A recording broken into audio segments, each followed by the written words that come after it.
স্বামীর যত চাহিদা আছে সব কিছুই সে পূরণ করতো।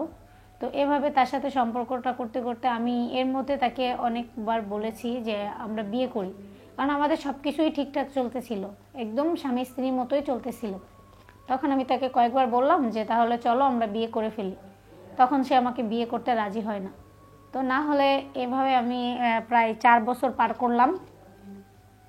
4 বছর পার করার পরে 4 বছর পরেও সে আমাকে বিয়ে করতে রাজি হচ্ছে না।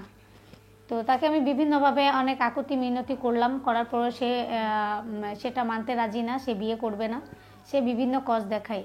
তো যখন আমি এরকম করতে করতে যখন 4 বছর পর আমি প্রেগনেন্ট হই, তখন আমি তাকে বললাম যে আমি তো প্রেগনেন্ট হয়েছি, তো এখন তো আমাদের বিয়ে করাটা জরুরি হয়ে গেছে, না হলে সমাজের মানুষ কি বলবে, আশেপাশের মানুষ কি বলবে, তোমাদের বাড়ির মান সম্মান যাবে।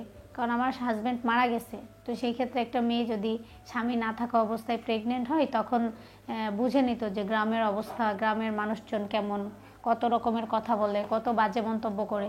তো আমি তাকে এটা বিভিন্নভাবে বোঝানোর চেষ্টা করলাম। তো যখন বিভিন্নভাবে বোঝানোর চেষ্টা করলাম, সে বুঝতে রাজি না। তখন যখন আমি তাকে বললাম যে ঠিক আছে, আমার স্বামীর ভাগের যে সম্পত্তি পাবো সেটা আমাকে বুঝাই দাও। এর মাঝে শ্বশুর শাশুড়িও মারা গেছে। তো যাওয়ার পরে সংসারের মধ্যে দেবর আর আমি আর তার একটা বোন ছিল, বোনটাও আস্তে আস্তে বড় হচ্ছে। তো আমি বললাম যে এইগুলো যদি পরিবারের কথা, এগুলো যদি বাহিরে জানাজানি হয়, তখন তো তোমার বোনটাকেও বিয়ে দিতে, নিজেদের তো মান সম্মান শেষ হবেই, তখন তোমার বোনটাকেও বিয়ে দিতে গেলে প্রবলেম হবে। আসসালামু আলাইকুম, কেমন আছেন সবাই? আলহামদুলিল্লাহ, আমি ভালো আছি।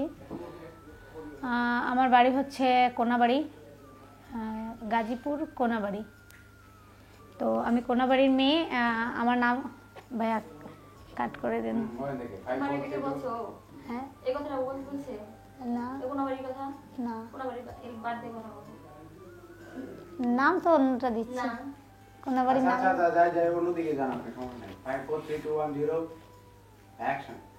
আসসালামু আলাইকুম, কেমন আছেন সবাই? আলহামদুলিল্লাহ, আমি ভালো আছি। আমার বাড়ি হচ্ছে নেত্রকোনা, আমি নেত্রকোনার মেয়ে। আমার নাম হচ্ছে লতা। তো আজকে আমি আপনাদের সাথে আমার লাইফে ঘটে যাওয়া একটা ঘটনা শেয়ার করব। তার আগে একটু কথা বলে নেই। সেটা হচ্ছে যে অনেকে অনেক রকম প্রশ্ন করতে পারেন, যেহেতু আমি এখানে সরাসরি প্রশ্ন করতে পারতেছেন না, আমার একাই বলতে হবে। তো আমি আমার লাইফের হিস্ট্রিটা বলি। আমার ভুল ত্রুটি হলে আপনারা ক্ষমার চোখে দেখবেন, ঠিক আছে? আমি আমার কষ্টের কথাগুলো আপনাদের সাথে শেয়ার করতে আসছি। তো এর মধ্যে যদি কোনো ভুল ত্রুটি হয়, আপনারা ক্ষমার চোখে দেখবেন। তো আমি খুব অল্প বয়সে আমার বিয়ে হয়। বিয়ের 2 বছর পরে আমার হাজব্যান্ড মারা যায়। তো মারা যাওয়ার পরে আমি শারীরিক প্লাস মানসিকভাবে খুব নার্ভাস হয়ে পড়ি। তো তখন আমার দেবর আমার প্রতি উইক ছিল, দুর্বল ছিল। যখন আমার দেবর দুর্বল ছিল, তখন আমারও তো 2 বছর বিয়ে করছি, অল্প বয়সে বিয়ে হয়েছি, 2 বছর সংসার করছি, তার তো বুঝেন যে আমারও কিছু চাহিদা থাকতে পারে, আমার একটা চাহিদা আছে। তো যখন দেখতেছি দেবরের দুর্বলতা আমার প্রতি আছে, তখন ভাবলাম যে এইভাবে তো আর বাবা মা ঘরে রেখে দিবে না, অন্য কোথাও বিয়ে তো দিবেই। তো এই 2 বছর ওদের পরিবারের সাথে থেকে পরিবারের প্রতি একটু মায়াও জন্মাইছিল। তো ভাবলাম যাক, দেবর যেহেতু আমাকে লাইক করে, তার উইক আছে সে আমার প্রতি, তাহলে নেক্সট টাইম দেবরের সাথেই বিয়েটা করে ফেলবো। তো সেভাবে আমিও তার ডাকে সাড়া দিলে সে আস্তে আস্তে করে সে আমার স্বামীর যত চাহিদা আছে সব কিছুই সে পূরণ করতো। তো এভাবে তার সাথে সম্পর্কটা করতে করতে আমি এর মধ্যে তাকে অনেকবার বলেছি যে আমরা বিয়ে করি, কারণ আমাদের সব কিছুই ঠিকঠাক চলতেছিল, একদম স্বামী স্ত্রীর মতোই চলতেছিল। তখন আমি তাকে কয়েকবার বললাম যে তাহলে চলো আমরা বিয়ে করে ফেলি। তখন সে আমাকে বিয়ে করতে রাজি হয় না। তো না হলে এভাবে আমি প্রায় 4 বছর পার করলাম। 4 বছর পার করার পরে 4 বছর পরেও সে আমাকে বিয়ে করতে রাজি হচ্ছে না। তো তাকে আমি বিভিন্নভাবে অনেক আকুতি মিনতি করলাম, করার পরেও সেটা মানতে রাজি না, সে বিয়ে করবে না, সে বিভিন্ন কজ দেখায়। তো যখন আমি এরকম করতে করতে যখন 4 বছর পর আমি প্রেগনেন্ট হই, তখন আমি তাকে বললাম যে আমি তো প্রেগনেন্ট হয়েছি, তো এখন তো আমাদের বিয়ে করাটা জরুরি হয়ে গেছে, না হলে সমাজের মানুষ কি বলবে, আশেপাশের মানুষ কি বলবে, তোমাদের বাড়ির মান সম্মান যাবে।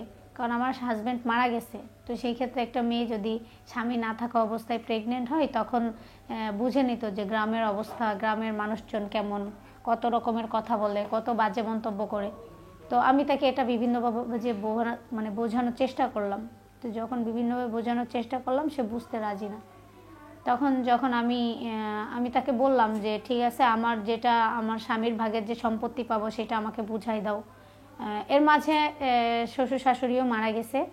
তো যাওয়ার পরে সংসারের মধ্যে দেবর আর আমি আর তার একটা বোন ছিল, বোনটাও আস্তে আস্তে বড় হচ্ছে।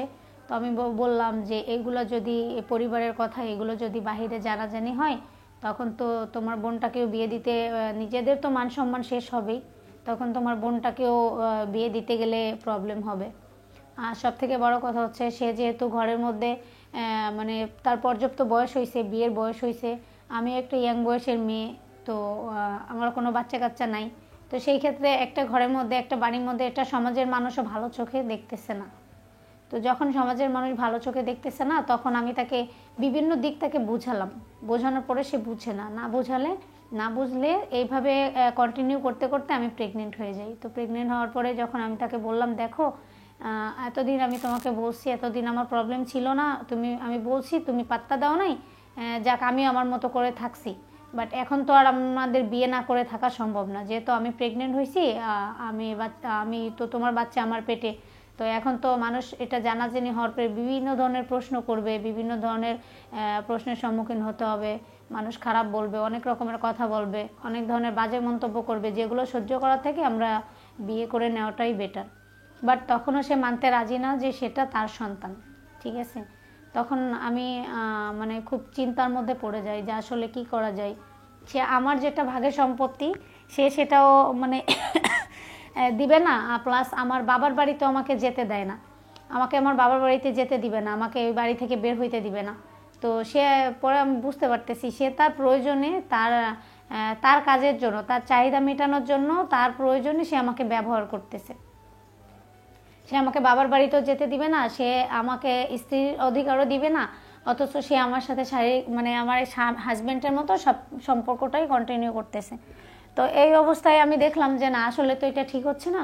তখন আমি বললাম যে ঠিক আছে, তাহলে এই সোজা আঙ্গুলে ঘি উঠবে না। তখন অনেক চিন্তা ভাবনা করার পরে তাকে আমি বললাম, ঠিক আছে, এই বাচ্চা যেহেতু তোমার না, তাহলে একটা ডাক্তারি পরীক্ষা করলেই বোঝা যাবে।